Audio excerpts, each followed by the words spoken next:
ہمارے آج کے موضوع کا دوسرا جو رخ ہے، دوسرا جو پہلو ہے، وہ ہے اہل بیت کی محبت۔ اہل بیت کی شان میں اللہ تعالیٰ نے آیات مبارکہ اللہ نے قرآن پاک میں نازل فرمائی۔ اہل بیت کی کون کیا شان بیان کریں، جبکہ اللہ نے اس انداز میں ان کی شان کو بیان کیا کہ ارشاد فرماتا ہے انما یرید اللہ لیذہب عنکم الرجس اہل البیت ویطہرکم تطہیرا، سورہ احزاب کی آیت ہے۔ اللہ یہی چاہتا ہے کہ اے اہل بیت، اے نبی کے گھرانے والوں، نبی کے خاندان والوں، اللہ تعالیٰ تم کو ہر گندگی سے دور رکھنا چاہتا ہے، اس سے تم کو پاک کرنا چاہتا ہے، وَيُطَهِّرَكُمْ تَطْهِيرًا، اور تم کو اچھی طرح پاک کرنا چاہتا ہے۔ آیت تطہیر شان اہل بیت میں نازل ہوئی۔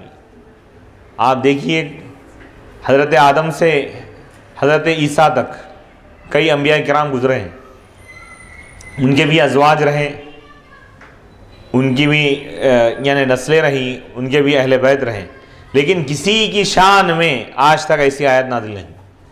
یہ صرف اور صرف حضور علیہ السلام کے اہل بیت کی شان ہے، ان کا یہ مقام ہے کہ اللہ تعالیٰ اپنے کلام مجید میں وہ کلام جس کے بارے میں اللہ تعالیٰ فرماتا ہے ذالک الکتاب لا ریب فیہ، یہ وہ کتاب ہے جس میں شک کی کوئی گنجائش نہیں۔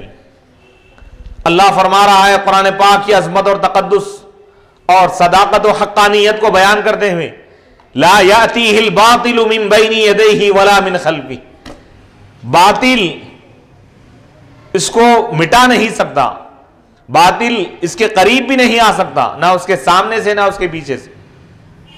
باطل سے، شر سے، تحریف سے اللہ نے اس کو محفوظ رکھا ہے۔ اللہ نے ارشاد فرمایا اس کلام مجید کے بارے میں اِنَّا نَحْنُ نَزَّلْنَا الذِّكْرَ وَإِنَّا لَهُ لَحَافِظُونَ، اس قرآن کو ہم ہی نے نازل کیا ہے اور ہم ہی اس کے محافظ ہیں۔ آپ دیکھیے اللہ نے تقریباً 104 کتابیں نازل کی۔ قرآن پاک میں صحیفوں کا ہم کو ذکر ملتا ہے، اِنَّ هَذَا لَفِي الصُّحُفِ الْأُولَى صحف ابراہیم و موسیٰ، صحف ابراہیمی کا ذکر ہے، الواح موسیٰ کا ذکر ہے، تورات کا ذکر ہے، زبور کا ذکر ہے، انجیل کا ذکر ہے، آسمانی کتابوں کا ذکر ہے، لیکن کوئی کتاب آج اپنی اصلی حالت میں باقی نہیں ہے۔ تورات میں تحریف ہو گئی، انجیل میں تحریف ہو گئی، زبور میں تحریف ہو گئی، ہر کتاب اپنی اصلی حالت سے ہٹ گئی ہے۔ لیکن قربان جائیں عظمت قرآن پر، قرآن کی حقانیت پر، قرآن کے تحفظ پر، کہ اللہ فرما رہا ہے کہ ہم اس کے محافظ ہیں۔ آج تک اس کا زیر و زبر بھی نہیں بدل سکا۔ حکومتیں بدل گئی، زمانے بدل گئے، لوگ بدل گئے، حالات بدل گئے، تہذیبیں بدل گئی، سوچیں بدل گئی، افکار بدل گئے، احوال بدل گئے، لیکن قرآن آج سے 1400 سال پہلے جیسا تھا آج بھی ویسا ہی ہے، قیامت تک ویسا ہی رہے گا۔ اس کا زیر و زبر نہ مٹ سکتا ہے نہ بدل سکتا ہے، کیونکہ اللہ تعالیٰ اس کا محافظ ہے۔ فانوس بن کر جس کی حفاظت ہوا کرے، فانوس بن کر جس کی حفاظت ہوا کرے، وہ شمع کیا بجھے جسے روشن خدا کرے۔ اللہ اس کا محافظ ہے۔ اب آپ کے ذہن میں سوال پیدا ہوگا، تورات بھی اللہ کی کتاب، زبور بھی اللہ کی کتاب، انجیل بھی اللہ کی کتاب، صحیفے بھی اللہ کے، سب بدل گئے، قرآن کیوں محفوظ ہے؟ اس کی وجہ کیا ہے؟ عظمت رسول دیکھیے، نسبت رسول دیکھیے، نسبت رسول کا فیضان کیا ہے؟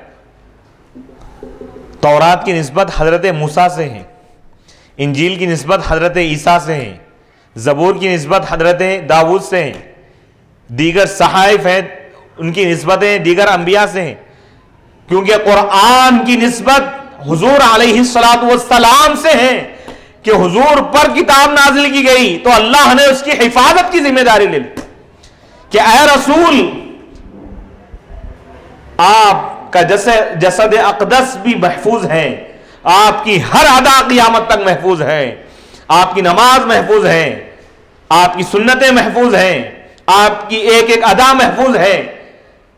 اللہ نے وعدہ کیا ہے واللہ یعصمک من الناس، اللہ آپ کی حفاظت فرمائے گا لوگوں سے۔ صدیاں بیت گئی ہیں لیکن حضور علیہ الصلوۃ والسلام کی ایک ایک نسبت، ایک ایک ادا آج بھی زندہ ہے، قیامت تک زندہ رہے۔ اللہ اکبر۔ تو اس سے بات معلوم ہوئی کہ جو چیز حضور سے نسبت رکھتی ہے قیامت تک کے لیے زندہ جاوید بن جاتی۔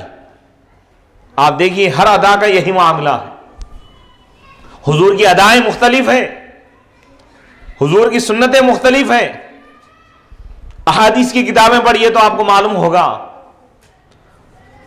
بعض روایتوں میں ہے کہ حضور علیہ الصلوۃ والسلام نے رفع یدین فرمایا، ایک روایت میں ہے کہ آپ نے رفع یدین نہیں کیا، ایک روایت میں ہے کہ آپ علیہ الصلوۃ والسلام رفع یدین سے آپ نے منع فرمایا۔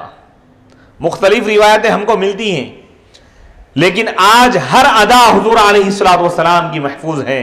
ائمہ اربعہ کے ذریعے اللہ نے آپ کی ہر ادا کو محفوظ کر دیا، کیونکہ بعض ائمہ کے پاس رفع یدین ہے، بعض کے پاس نہیں ہے، بعض ائمہ کے پاس قرات خلف الامام ہے، بعض کے پاس نہیں ہے۔ تو ہر ادا کو اللہ نے محفوظ کر دیا، ہر طریقے کو اللہ نے آپ کے محفوظ کر دیا، کیونکہ اللہ سبحانہ و تعالی نے آپ کو وہ بلندی عطا کی ہے کہ جس کی انتہا کا اندازہ لگایا نہیں جا سکتا۔